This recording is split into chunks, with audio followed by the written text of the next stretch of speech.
অন্যের স্বামী কখনোই আপনার প্রেমিক নয়। এই কথাগুলো সেই সব নারীর জন্য যারা নিজের সংসার, স্বামী, সন্তান থাকা সত্ত্বেও অন্যের স্বামীকে ভালোবেসে ফেলেছেন। মনে রাখবেন, কারো স্বামী কখনোই আপনার প্রেমিক হতে পারে না।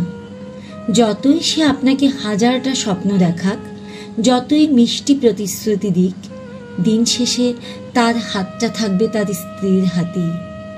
সমাজের চোখে ভালো মানুষ হিসেবে থাকতে গিয়েই একদিন সে আপনাকেই দোষারোপ করবে, বলবে আপনিই তাকে টেনেছেন, আপনিই তাকে প্রলুব্ধ করেছেন, অথচ আপনার হৃদয় ভেবেছিল সে সব ছেড়ে আপনার কাছে আসবে। সে যত প্রতিশ্রুতি দিক না কেন, শেষ পর্যন্ত সে সেই প্রতিশ্রুতি রাখবে যা সে বিয়ের দিন স্ত্রীর সামনে দাঁড়িয়ে দিয়েছিল।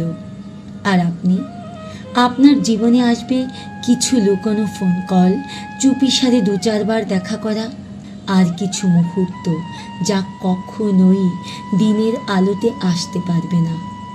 উৎসবের আনন্দ, পারিবারিক ছবি, সামাজিক স্বীকৃতি সবই থাকবে তার স্ত্রীর দখলে, আর আপনার ভাগে পড়বে অজানা শূন্যতা, অবহেলার কষ্ট আর একরাশ অপেক্ষা। তবু মনে হতে পারে আরেকবার কথা বলা দরকার, হয়তো সে সত্যিই পাল্টে যাবে। কিন্তু নিজেকে প্রস্তুত রাখুন, কারণ যে কোনো দিন সে হঠাৎ করেই আপনাকে জীবনের সব কিছু থেকে কেটে দিতে পারে, ব্লক করে চলে যেতে পারে, শুধু নিজের ইমেজ বাঁচানোর জন্য। তখন যেন আপনার পৃথিবীটা ভেঙে না পড়ে। তাকে আপনি ভালোবাসতেই পারেন, সেটা আপনার অনুভূতি, কিন্তু এই বাস্তবতাটা ভুলে যাবেন না যে সম্পর্কের ভিত দাঁড়িয়ে আছে আরেকজন নারীর চোখের জলে, সেখানে সুখ টেকসই হয় না। ভালোবাসার নামে আত্মপ্রবঞ্চনা করে বাঁচা মানে নিজের হৃদয়কে ধ্বংস করা। সত্যিকারের ভালোবাসা আসে আলোতে, গোপনে নয়।